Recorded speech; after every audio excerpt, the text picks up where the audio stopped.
Hello Gemini, I'm Michele and I'm going to create a nice long monthly reading for you for May 2021. We'll go ahead and get started with some shuffling. If you've been subscribed to me, following my videos for a little while, you'll see that I'm in a little bit of a different environment. Excuse me. It's not my lovely studio flat downtown. By the train, by all the traffic.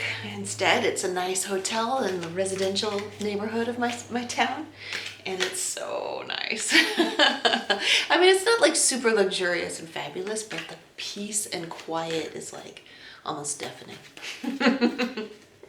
Anyway, I love it. And I'm all about creating the feeling of wealth in any way that you can. And this makes me feel wealthy, to be able to say, I'm gonna go stay in a quiet place and do all my recordings. To be able to do that, it makes me feel rich. And that's what life is all about, right? Life is about enjoying yourself and feeling like you can do anything you want, whenever you want. Okay, so let's go ahead and get this going. What I wanna look at is what to embrace and what to leave behind for the month of May for you, Gemini. The very end of May is your birthday, your season, and also Mercury retrograde kicks off. So watch out for that, because you are ruled by Mercury. It's gonna kind of right there at the end. But we'll find out what the cards have to say about all of that. What to embrace for Gemini. Oh, we got two cards. We're ready. We got the Sun and we got the Star. You know what? I feel like this retrograde might be pretty good for you, because it's about healing, and it's about enjoying where you are right now. And so, yeah, I feel like you've been in the process of doing a lot of healing, especially it's been really hard for Geminis to be cooped up during the pandemic. To have to like do all of your socializing online, not being able to meet people in person, not being able to connect with just strangers like one-on-one, right? I mean, a Gemini can do this. A Gemini can do Zoom, right? But it's just not the same as being in person. And so I feel like with the Star being here, it's trying to say the time of solitude in the darkness is closing. It is time to start letting yourself get out there and meet new people. Gemini is the child, one of the children of the zodiac, being right there at the beginning. It's the first air sign of the zodiac, so it's one of the children. So that's you holding your banner in the sunshine, enjoying the May, if you're in the northern hemisphere, enjoying the May sunshine and just being like, life is really good. Yeah, embrace it. Live it up. Live up being able to visit with people, because everybody's got their vaccinations, right? Being able to visit with people that you haven't been able to see in a long time. Being able to meet new people. If you're single, being able to date again. Like in person and not just like on Zoom. Anyway, now this energy is going to inform the rest of our reading. So let's look at your soul purpose, your reason for being in a physical body, what you have to provide for others. We're going to look at your prosperity and abundance. That's all the material things that make life so nice. And we're going to look at your love life for the month of May. All right, so first of all, we've got your soul purpose, and this is really interesting. 3 cards. We've already had 3 major arcana come out. Temperance came out, which you see the similarities between these two, between the lady in the Star and the lady in Temperance. In both cases, they're pouring water back and forth. All right, so this would be Aquarius, and this would be Sagittarius in the archetypal personalities of the tarot. But anyway, so it's like when it comes to your soul purpose, it's a rebirth, it's a healing, but it's also like it's a rebirth in that you're coming back home to what you have done in the past that felt really, really good. So it's like an energy of coming back home, of settling in and healing and restarting in something that you did before, but it's a reboot. It's a 2.0. So you're coming back to it, but you're coming back with everything that you learned in this phase that you're leaving. You learned so much, especially in the last year. You are not the same person you were on your birthday last year. You are not the same person at all. You're so much stronger. You're so much smarter. You're so much healthier. Your boundaries are so much better. I'm giggling. I'm so happy for you. I'm so happy for you that you're living this, having this wonderful month. I hope all the readings that I'm doing today are going to be this awesome. Okay. All right, so excellent. Coming back home to your true calling, your true soul purpose. I'm not going to tell you exactly what that is because there are millions of potential people who could be watching this video, and everybody's got their unique purpose on the planet. But whatever it is, it feels like home. It feels like something you've done before, even if it's not something you've never done before. It feels like the safety of something that you know how to do well, but you're doing it in a whole new way, in a better way. What else do we have to know about soul purpose energy? We got the Cancerian energy of the Queen of Cups, and we've got the Four of Swords. Both the Temperance and the Four of Swords have the energy of pacing yourself, taking it easy, not being in a rush. Okay, it's about creating a plan and working in a healthy, balanced manner.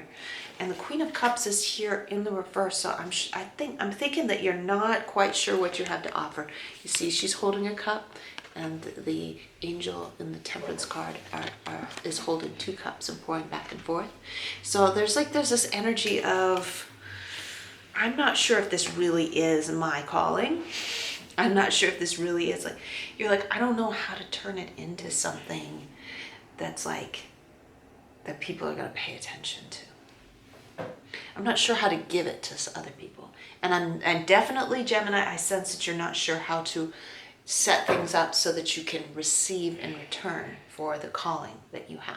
For your calling, your soul purpose is the energy that you put out. Your abundance and prosperity is how you receive in return.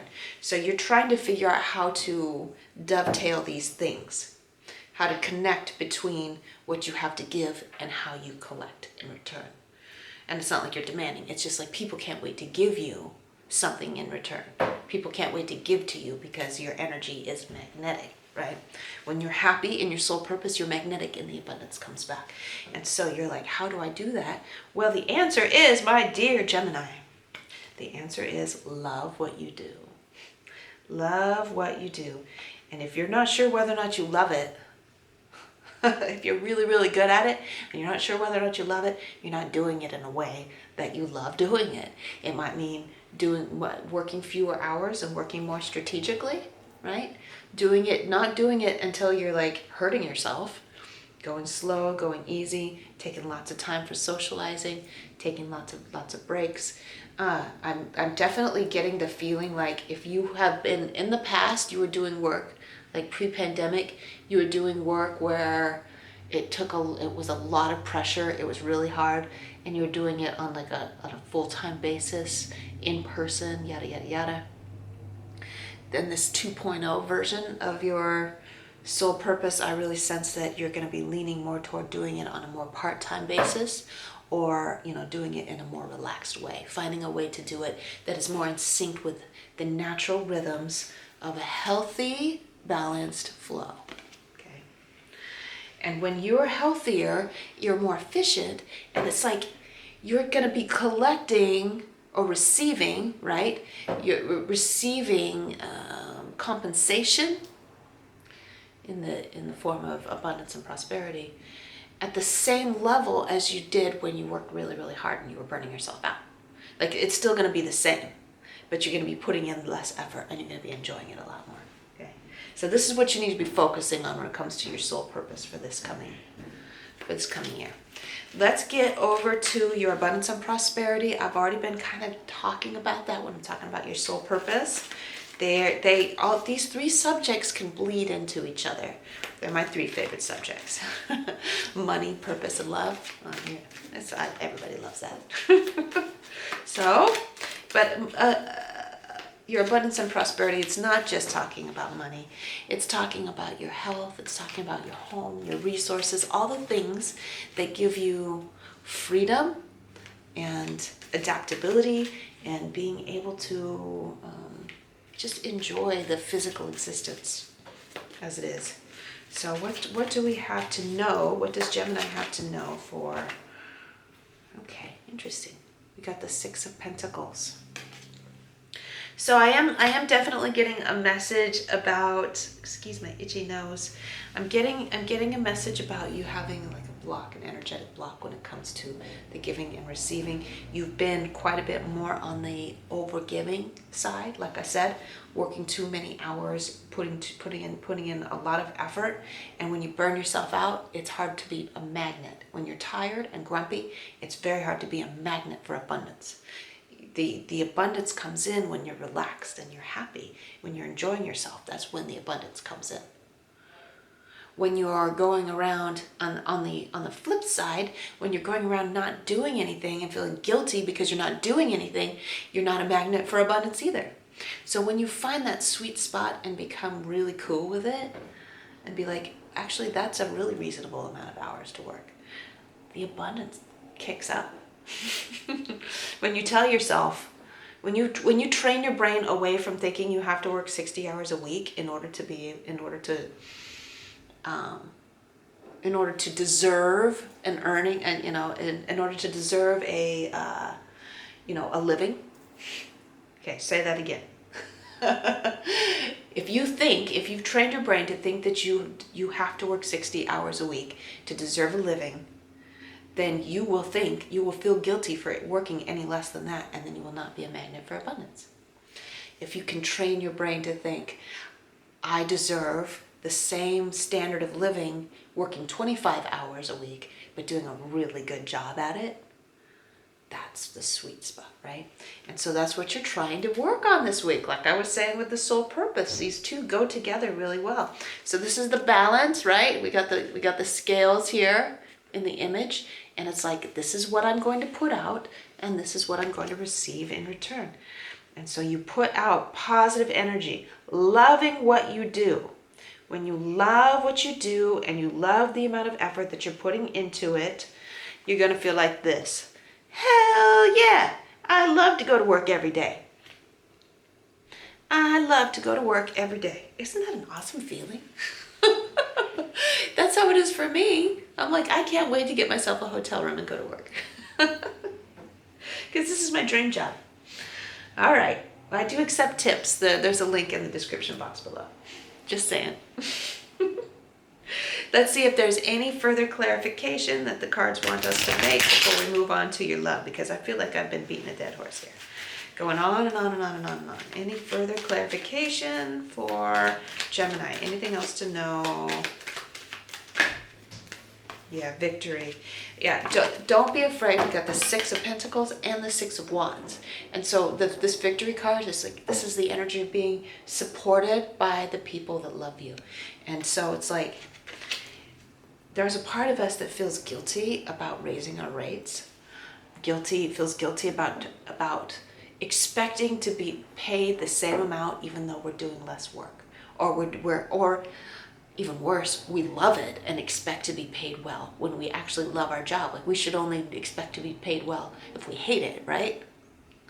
But you're going to find out this month that people are really supportive of you getting paid, compensated well for the work that you do. Okay? People are going to be way more supportive than you ever dreamed possible. So let's get on to your love messages. Now this has to do with intimate relationships, whether you're in a committed relationship, whether you're in a where's this going kind of thing, or you're trying to attract a potential mate, or you're perfectly happy being single.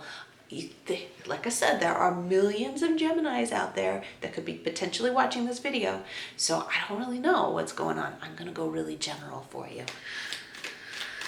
And if you have any specific questions, I don't know. Send me a message. Put in a comment. I'll see if I can make another video for you. How about that? We had 3 cards come out. And you know what? I feel like those are 3 different scenarios. And I'm just going to go general with all of them and go for it. Go for it. For those of you who have lots of options, but they all seem like chumps. That sounds like a Gemini kind of problem. Lots of options, but they all seem like chumps. But I would really like this. Here's your message from the tarot. That is, choose you. Choose you. That's you under that veil right there. Choose the mirror image of who you are. Why are you attracting chumps? We attract what we put out there. If we're putting out there, there's only chumps out there to date. You know, if you're whether you identify as feminine or masculine. If you're telling yourself there's only like, you know, goobers and people that aren't, people are flakes, people who are like abusive, people who are toxic, you know, like people who are just in it for the short haul, just for a good time for a couple of times and then they're out, right? If that's what you think, that's what you're going to attract. But instead, if you look at yourself like, I deserve to have the kind of intimate connection where it's meant to last, where it's meaningful, where their expectations of me are realistic, where I have realistic expectations of them. We have clear, healthy communication. We respect each other's boundaries, like all that stuff, right? Like, that's what you're going to attract. When you think that over and over again, I only attract those kinds of people. I don't attract chumps. And yeah, if they are goofballs, if they are dorks, then that's not going to be attracted to me. I might get to know them a little bit, but I'm not going to be interested in it. It's just not going to be interesting to me. And so it's never going to be a problem. Never going to be an issue. Okay? So focus instead on what it is that you want and say, I only attract that. All right? Next scenario, for those of you who resonate with it, we got another 6. That's our third 6 in the reading. That's really interesting because June is the number 6 month. Anyway, 6 of Swords. Some of you are looking at yourself and thinking, oh, you know what I'm thinking? Oh, I know what it is. It's about being helpful to people that are in hardships. Some of you might have a sweetheart, someone that you're in an intimate connection with. It doesn't have to be a romantic one, but an intimate connection with somebody that really needs your help, okay? And that's your job. This is you. This is you right here, being the punter of the boat, taking them from the stormy waters to the easier place. If this has already happened, know that their life is going to get easier. They're not going to need you as much, okay? They're not going to need you as much in the coming month as they had in the past. That's the message for that. Okay, finally we have the Hierophant for the third scenario, and that has to do with a deep, intimate, spiritual connection. The standards, the rules, the man, right? It's like, it's the rules around relationships. I know Gemini doesn't necessarily want to deal with rules, so I'm going to clarify when it comes to relationships. So I'm going to clarify. I mean, Gemini has their own ideas of what rules are. They don't want other people's rules, though. Oh, Tower. Tower came up. So many major arcana coming out in this reading. So to go with the Hierophant, some of you might be in your like standard relationship and you're bickering and fighting so much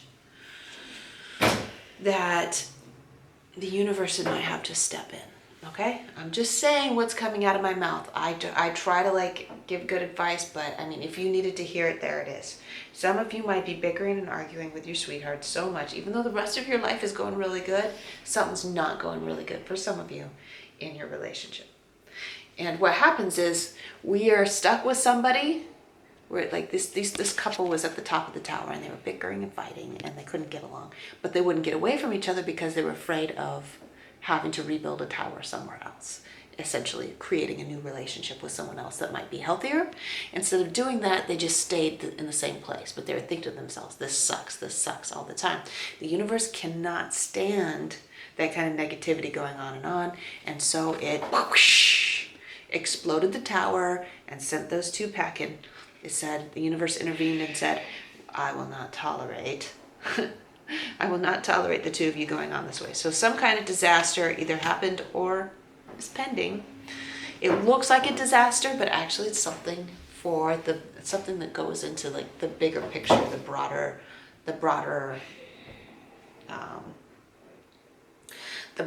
better thing that's going to happen to you. Like this is going to be you eventually when it comes to that relationship. All right. When it comes to like closing it out or coming to a new phase in it. It's not necessarily that it's about a breakup, but it's about taking away something that wasn't working. Okay. And this card is also representative of God, like making a decision on your behalf because you guys weren't making good decisions before. Let's look at the long-term projection of this scenario, Page of Wands. Okay, so your advice to go forward, if you resonate with that, is to try to be a little bit more innocent about what you think your partner did to you. How do I say it? Let bygones be bygones and don't bicker so much over little stupid things.